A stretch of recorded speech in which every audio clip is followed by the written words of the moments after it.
많은 부모님들이 애들이 어릴 때는 그렇지가 않았는데 사춘기가 되면서 대화를 잘 하질 않고 대화를 하면 짜증을 내고 그로 인해서 때때로 부모님께서 화가 나기도 하고 때때로 짜증내고 반항하는 자녀의 모습을 보고 스스로가 상처받기도 하고 혹은 내가 자녀를 잘못 키우고 있진 않나 하는 비관적인 태도를 가지기도 하고 여러 가지로 과거와는 다른 문제점이 생긴다고 합니다. 마찬가지로 사춘기를 겪고 있는 학생들조차도 그전에는 그렇지가 않았지만 괜히 부모님이 하는 이야기를 들으면 짜증이 나고 화가 나고 이성적으로는 부모님께 그렇게 하지 않아야지, 좀 더 잘 대해드려야지 라고 생각은 하지만 막상 만나게 되면 그것과는 달리 자꾸 반항적으로 되고 퉁명스럽게 되고 그러한 행동을 보이는 모습이 때때로 부적절하게 느껴지고 죄책감도 들고 그런 경우가 아마 있을 겁니다. 비단 부모와 자식 관계뿐만 아니라 배우자끼리도 그런 경우가 생깁니다. 누구보다도 나를 잘 이해해 줄 것 같은 배우자가 오히려 나를 더 서운하게 만들고 다른 사람의 상처로부터 보호해 줄 것 같은 배우자가 오히려 더 나에게 상처를 주고 그래서 그 상처를 통해서 또 다른 상처를 주고받게 되고 그러다 보면 서로의 관계를 단절시키게 되고 뭐 이런 경우가 모든 부부들은 아니지만 그런 갈등을 겪는 부부들이 있다고 합니다. 자, 사춘기의 자녀와 대화가 잘 되지 않는다. 사춘기 때 부모님하고 대화가 잘 되지 않는다.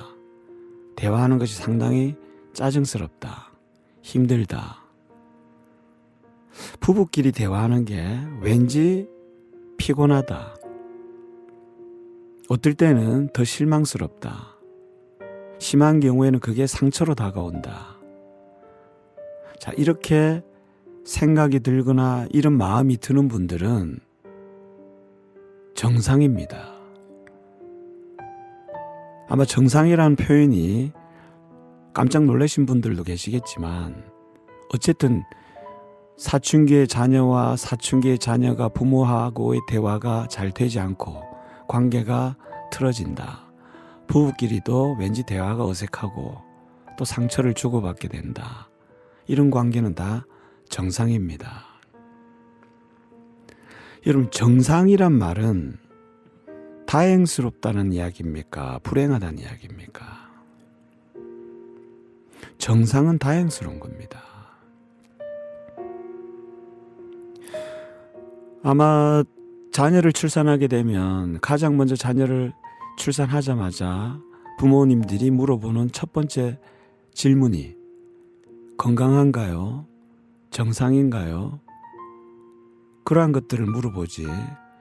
우리 애가 나중에 대통령이 될까요? 과학자가 될까요? 아마 혹은 운동선수가 될까요? 이렇게 물어보는 사람은 아무도 없습니다. 왜? 인생에서 가장 중요한 것이 첫째, 정상인지 아닌지를 확인하는 절차가 필요하기 때문에 그렇습니다. 물론 안타깝게 비정상인 경우도 있겠지만 정상이라는 것은 그만큼 다행스러운 일입니다.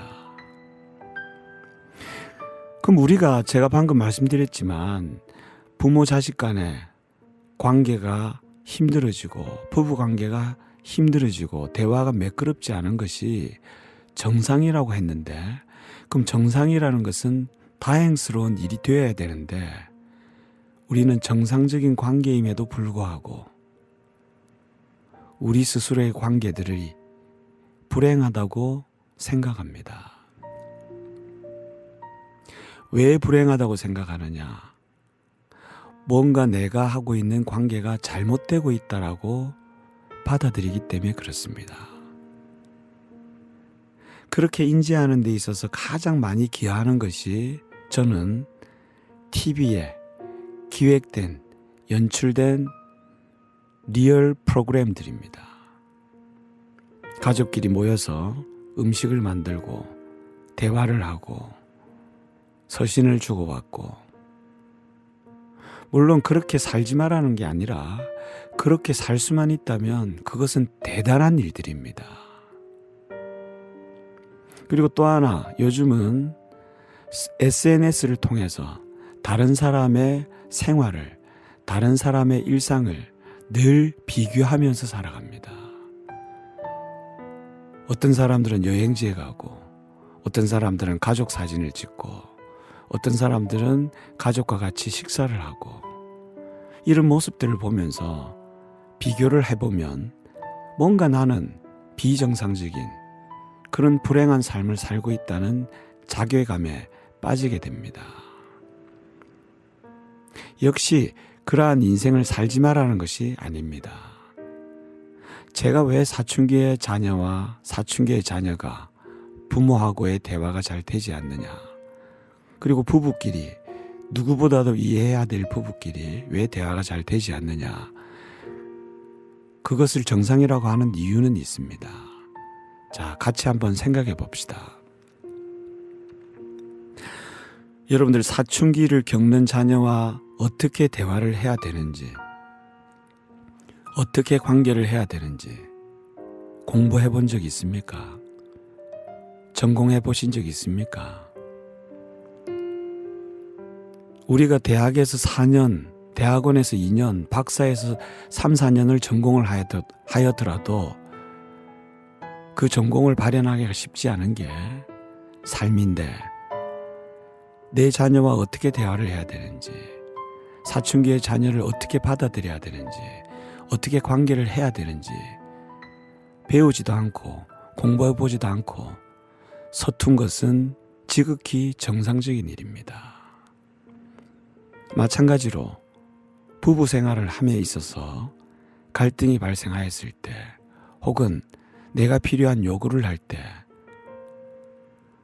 또는 상대방의 요구를 거절할 때, 혹은 상대방을 설득할 때, 과연 부부끼리는 어떻게 해야 되는지 공부해 본 적이 있습니까? 그리고 그것을 전공해 본 적은 더더욱 없을 겁니다. 우리는 우리가 지금 하고 있는 일들이 부모 자식 관계나 혹은 부부 관계나 여기에 대해서 필요성만 느낄 뿐이지, 거기에 대해서 공부를 하거나 연구를 하거나 훈련을 하거나 해보지 않은 상태에서, 서툰 상태에서 서로의 관계를 만들어 가다 보니 당연히 상처받는 것은 정상입니다. 마치 칼을 어떻게 다뤄야 될지 모르는 사람이 요리를 한다고 했을 때, 그 칼은 요리를 만드는 칼이 아니라 오히려 나에게 상처를 줄 수 있는 흉기가 될 수 있습니다. 그래서 칼을 처음 다루는 사람은 다칠 가능성이 누구보다도 많기 때문에 칼을 잘 다루지 못하는 것이 정상입니다. 그래서 무엇을 해야 되느냐, 어떻게 하면 칼을 잘 다룰 것인지 하는 부분을 배워야 합니다. 사람의 관계도 마찬가지입니다.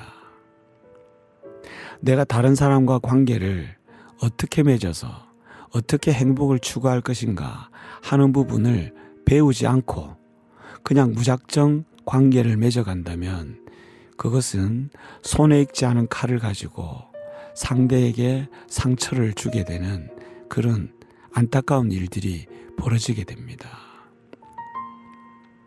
그래서 관계라는 것은 훈련이 필요하고 학습이 필요합니다. 꼭 일상에서, 생활에서 적용을 하시고 활용을 해보셔야 합니다. 왜냐? 그렇게 하지 않고는 관계라는 것은 절대 개선될 수가 없습니다. 그리고 또 하나, 제가 드리는 여러 가지 제안들을 항상 다른 사람의 문제로 돌리는 그런 변명은 하지 않으셔야 합니다. 이것은 내가 들을 게 아니라 내 배우자가 들어야 해. 이것은 내가 들을 것이 아니라 내 자녀가 들어야 해. 이것은 내가 들을 것이 아니라 내 부모님이 들어야 해. 이게 아니라 먼저 배운 사람이 먼저 선행을 하는 것이 우선 순서입니다. 그래서 우리가 관계라는 것은 자연스럽게 있으면서 행복해지는 것이 아니라 관계에 대한 부분을 학습하고 이해하고 노력할 때 관계란 결과가 행복으로 다가오게 됩니다. 다시 한번 말씀드리지만 관계의 목적은 행복입니다. 그리고 그러한 행복은 아무런 노력을 하지 않을 때 오는 것이 아니라 노력과 끊임없는 정성을 다할 때 비로소 행복은 우리 곁에 찾아오게 됩니다. 감사합니다.